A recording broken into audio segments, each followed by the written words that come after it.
This is your Adventist News, a service of the South Bahamas Conference of Seventh-day Adventists. I'm Adriel Hepburn. Coming up in this week's broadcast, SPC mourns the loss of an Adventist icon, Bahamas Academy students get virtual education, and backyard farming continues at Good News. These stories and more on this week's Adventist News.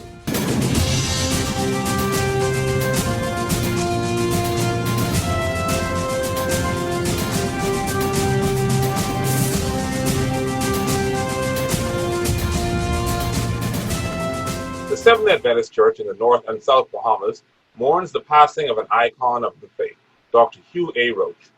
Pastor H. A. Roach, as he is respectfully known by members of our church and the wider community, has been instrumental in building our community's concept of Adventism for more than 50 years. Dr. Roach has served the church and the Bahamas in several roles, including President of the Bahamas Conference of Seventh-day Adventists, Principal of our educational institution, Bahamas Academy, and Director of a number of our departments within the South Bahamas.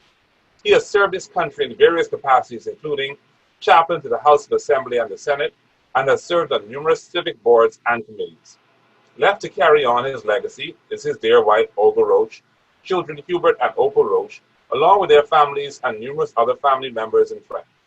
Join us immediately after our news broadcast for a reflection of the life of Pastor Huretta Allison Roach. Details on funeral and memorial arrangements will be shared at a later date. The new school year for Bahamas Academy is normally an energizing experience as students enter the gates buzzing with excitement. But this year, as with many other institutions locally and across the globe, students open their laptops, tablets, and cellular devices for school online. Due to COVID-19, hundreds of students from the Early Learning Center, elementary, and secondary divisions entered the virtual platforms with anticipation. Anthony Burrows, Education Director for the South Bahamas Conference of Seventh-day Adventists, commented on how the virtual transition has affected the opening of schools and what measures were put in place to accommodate this process. We have done as much planning as we could have, and we see that we still have some glitches that we are working to get sorted out. That's one of the reasons why we chose to start the virtual platform this week, to enable us to be able to see the little problems and iron out the bugs, because our actual subject teaching will begin next week, Monday, on the 14th. But the transition is smoother than we anticipated, but not where we would want it to be right now, but we are working on it, and we think that when Monday comes, the system should be seamless, the transition, and everything should be falling into place. We have sought to register the teachers with their personal Zoom accounts so that they can control what happens in their classrooms. We are in the process of boosting the reception on the campus right now. We're in the process of installing an additional 10 antennas that will enable all of the classes to have a much clearer reception. And we are also working on trying to secure a generator for the campus, because, Marshall Road has a problem with electricity being turned off intermittently. So we're working on those two areas, and we're hoping that in short order, that will be a thing of the past. He spoke to students, teachers, and parents on how the transition has been for them so far. I did not expect beginning my senior year on Zoom, but it is something that I can live with.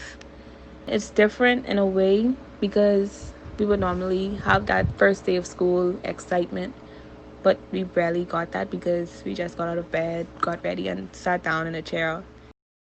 COVID has been a bitter and sweet moment for me.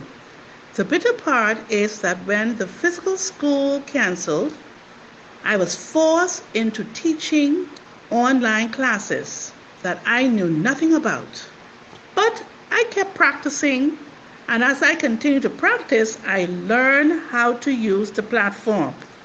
The sweet part is that as I begin this new school year, I am now well equipped and ready for the task ahead of me. The Good News Seventh-day Adventist Church continued its Healthy, Wealthy Living series, which highlighted the importance of growing your own food.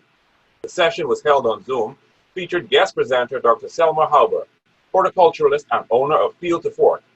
Dr. Halber spoke of the importance of starting a vegetable garden, what to grow, how to grow it, and other useful tips to assist in the procedure. So by starting your own vegetable garden, you are able to save money because you will harvest at the point of eating, and you ought not to lose anything. It's also better for the environment. If you think about when you go to the grocery store and you buy a cabbage, lettuce, greens, any vegetable comes in a package. Most of the times they come in packaging, and that packaging has to be thrown away. Much of the time it's plastic, and if it's not in packaging, you actually put it in a plastic produce bag, although now some of them are biodegradable. But there's a lot of waste that's generated. It's great exercise, a great form of exercise. I love working on the farm because I'm constantly moving.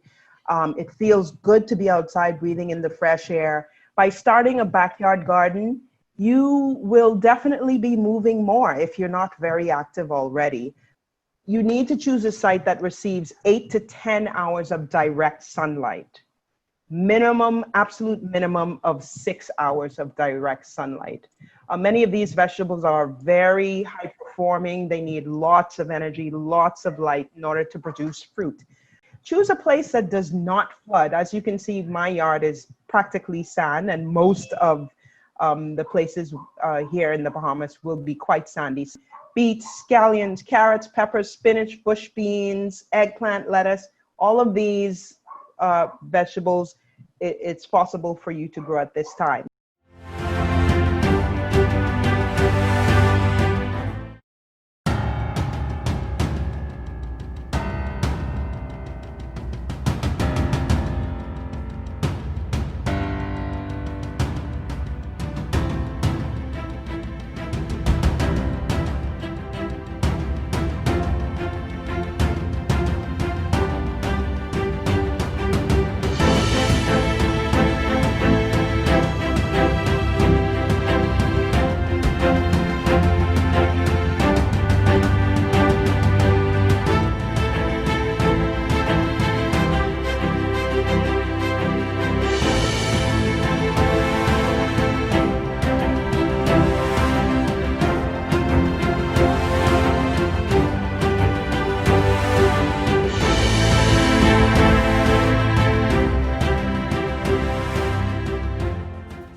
Welcome back to your Adventist News.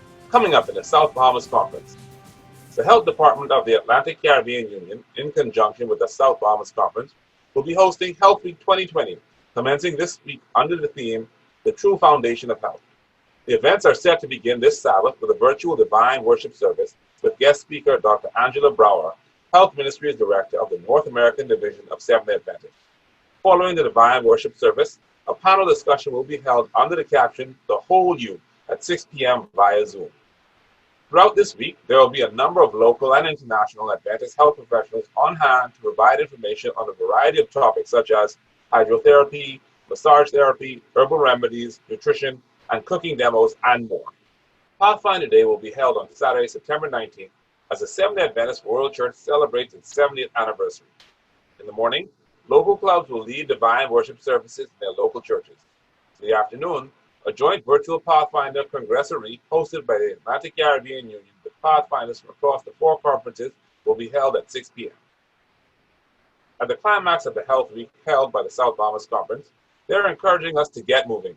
A virtual fun run walk is planned for Sunday, October 4th from 6 a.m. to 9 a.m.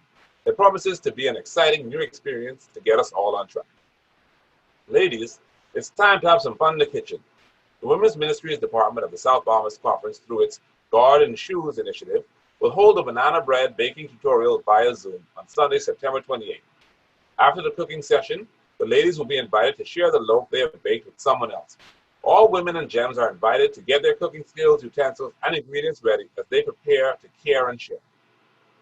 The Kids Talent for Jesus competition, in conjunction with the General Conference of Seventh-day Adventists, continues for the Children and Adolescent Ministries Department of our conference. Children and teens can share their talents in poetry, art, and video production, and win exciting prizes including tablets, cellular phones, and cash prizes. Kids aged 5 to 14 years old, find out more on how you can enter the competition by contacting your local CHAM leader. The submission deadline is October 16, 2020. The Bethany Church will be hosting a series under the theme, The Rescue Project. The initiative is an online prophecy series aimed at addressing local issues in an effort to prepare the viewers for the second coming of Christ. The speaker will be Jamal Franklin, church pastor. And the Good News Church Community Services Department is talking detection, prevention, and treatment of prostate cancer at its next Monday evening Healthy Wealthy Living lecture series. The guest presenter will be Dr. Gregory Pinto, consultant urologist and laparoscopic surgeon, on September 14th at 6:30 p.m. via Zoom. You can see the church's Facebook and Instagram pages for the login information.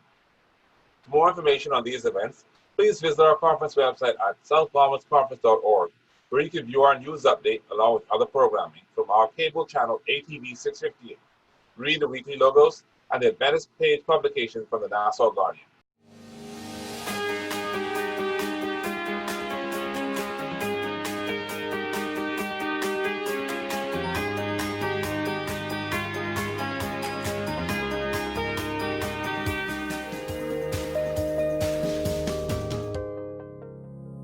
Our ears do more than just help us with our sense of hearing.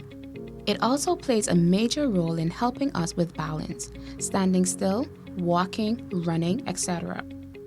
If your sense of hearing decreases or is lost, the damage is most likely irreplaceable. Therefore, it is in your best interest to take good care of your ears. Here are a few tips that will help you to maintain your sense of hearing. Turn down the volume. According to studies, teens and adolescents have a higher risk of noise-induced ear damage compared to adults. This is because the volume is simply too high. To help with this issue, avoid extremely loud music at events, earphones that channel music directly into the ear canal, and take heed to the warning that pops up on your various devices, reminding you to turn the volume down. Give your ears time to recover.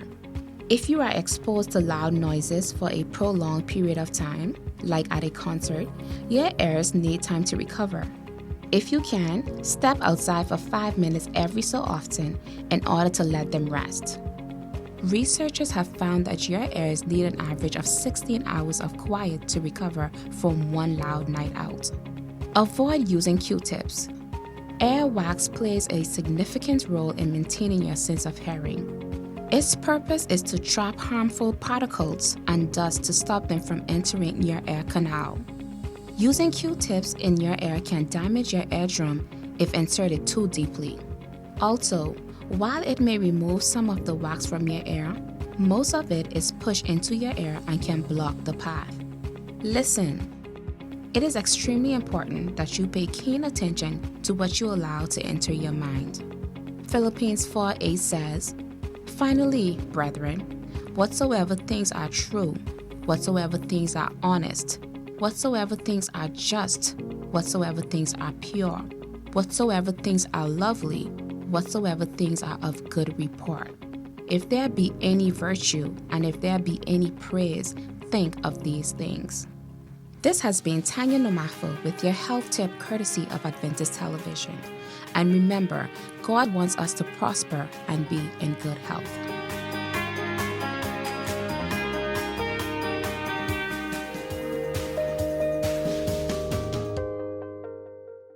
We go now to our news feature from around the world with the Adventist News Network. Global Affairs Canada has approved approximately 2 million Canadian dollars or 1.5 million US dollars in funding for an ADRA COVID-19 response in the Cambodian provinces of Pre Vihir and Kampong Thom, in addition to 198 villages. ADRA's response focuses on protecting the gains made in maternal, newborn, and child health and sexual reproductive health and rights in the Enhanced Mother, Newborn, Child Health in remote areas through health care and community engagement, or EMBRACE project. It works to reduce or prevent local COVID-19 transmission and the disproportionate effects of COVID-19 on women and girls at the household community and at structural level. While Cambodia currently has relatively few confirmed cases and has yet to experience rapid case increases and local transmission, the public health system will be quickly stressed if there is a significant outbreak. The return of migrant workers poses a significant risk for a local outbreak. Health facilities have been set up to screen returning workers in the target provinces. Immediate support to the resource-constrained host government is critical to containing COVID-19 and its negative impacts at a larger scale. Since February 2016, ADRA has been implementing the Embrace project with funding from Global Affairs Canada. The project aims to improve the health and nutrition of mothers and children in targeted communities, and this additional funding will help respond to the COVID-19 impacts in target areas. That brings us to the end of our Adventist news from the South Bahamas Conference of Seventh-day Adventists. Please feel free to share what is happening at your church by sending us your news stories and upcoming events by email to sbcadventistnews@gmail.com. To view a rebroadcast of the Adventist news along with other programming, or to keep in touch with what's happening on our conference, visit our website at southbahamasconference.org, like and follow our Facebook and Instagram pages, and also subscribe to our YouTube channel to stay connected with us. On behalf of the production team of Adventist Television Channel 658, thank you for watching our news broadcast. I'm Adriel Hepburn for the SBC Media Network. Have a happy Sabbath.